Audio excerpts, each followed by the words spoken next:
All right, let's bring in our pal Adam Carolla. Unfortunately, Mr. Carolla's home is undefined at this point because he was evacuated, had to evacuate, and he doesn't know, right? Am I right now, or did you get new info? You don't know what the status of your home is, right?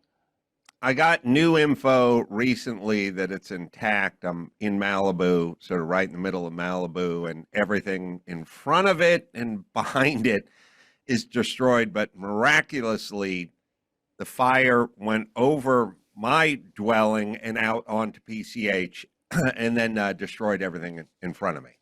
Wow. Well, I'm glad that you are, your house is safe, but you can't live there for a long time. You can't go back to that house. You know that, right?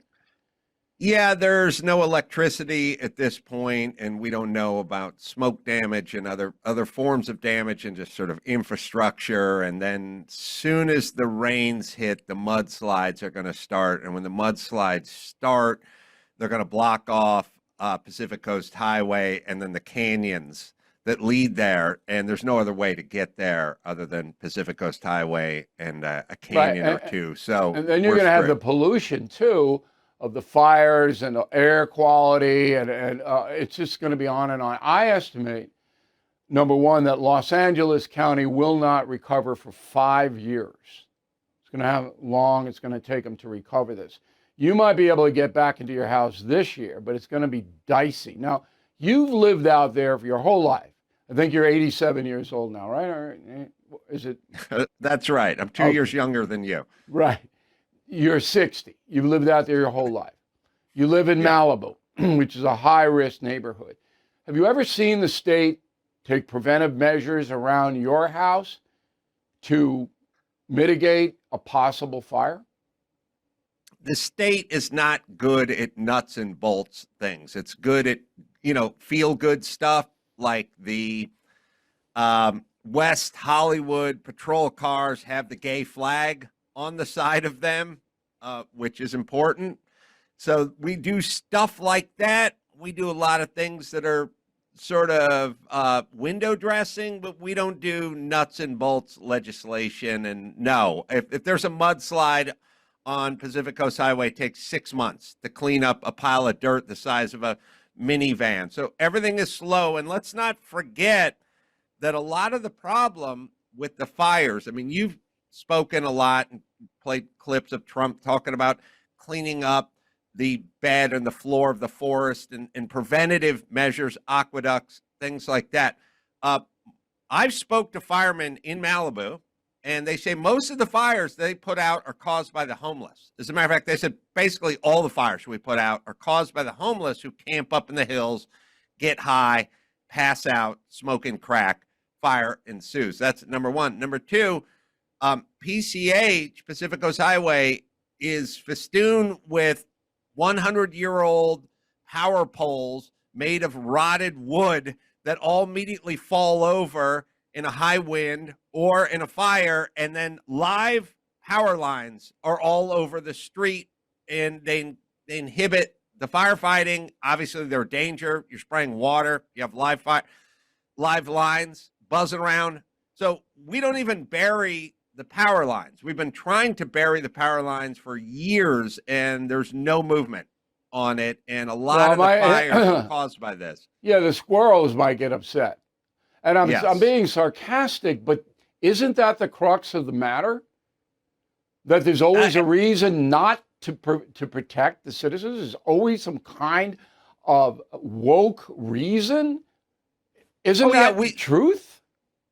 No, we have the Coastal Commission. The Coastal Commission is unelected, 8 or 10 sort of hippie lesbians who are angry at their dads and hate everyone who lives in Malibu and along the coast in Orange County. And they just make proclamations. And we try to get a water desalination plant going, or we try to develop the wetlands or whatever it is. And they just say, no, go literally pound sand. So we have these little groups of angry, mostly women, mostly young, and they're super woke and they're super progressive, and they don't even live along the coast because they can't afford it, and they're angry at anyone who makes a good living, and they have ultimate power, and that's the way we roll here in California. What about Newsom, though? I mean, he's a pretty powerful governor.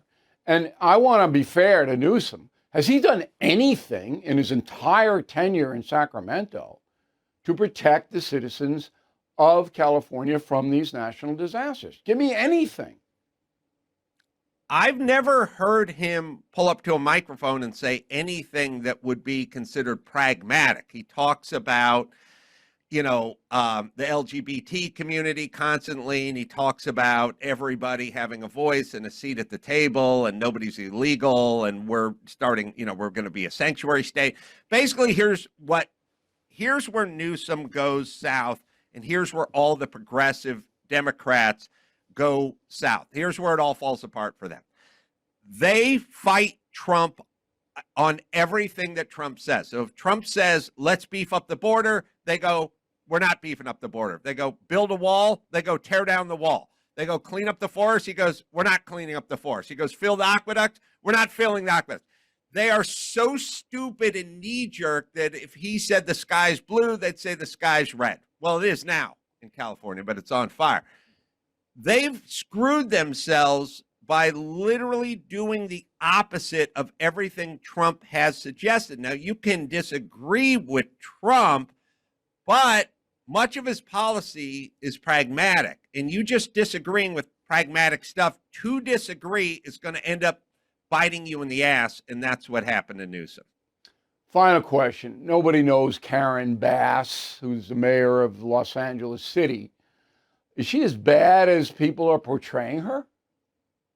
She's a longtime progressive LA Democrat politician, so she's horrible just from that pedigree. She also spent a lot of time in her youth going back and forth to Cuba and was involved with some group that sort of loved Fidel. So she's got that, progressive left-wing bona fides thing going, which means she's not going to do anything. She's going to hang around. I mean, she was in Ghana taking a trip when all this went down. Yeah, she's horrible. We could get someone like Rick Caruso in there, someone who builds things, someone who's pragmatic, someone who knows how to manage people and funds. But LA is way too progressive for that. Hopefully we're coming down to earth now. I don't know who she is. I don't know what she stands for. I'm sure she's horrible. And if you look around, LA has more homeless, is filthy. LA is filthy, by the way. There's garbage and graffiti everywhere. Look, I wrote a column of it. Everywhere. She can't 2 weeks clean ago. up. 2 weeks ago, I was in Westwood, right adjacent to UCLA, at the hotel there. Okay, the W Hotel. Shocking. The hotel was nice, but Westwood itself used to be one of the premier neighborhoods in Los Angeles. Shocking. Anyway, there's garbage and homeless everywhere, so she can't run a city. How can people watch you, Carolla, on your podcast? They just go to adamcarolla.com, and it's all free, and I'm there every day. All right. Well, look, if you need anything from us, let us know. And that's not an empty thing to say, Carolla. I've known you a long while. You need anything, you let me know, and we'll make it happen. Okay? Thanks, Bill. I appreciate it. Okay. Thank you for watching. Make sure you subscribe to my YouTube channel and follow me on X. Look for @Bill O'Reilly.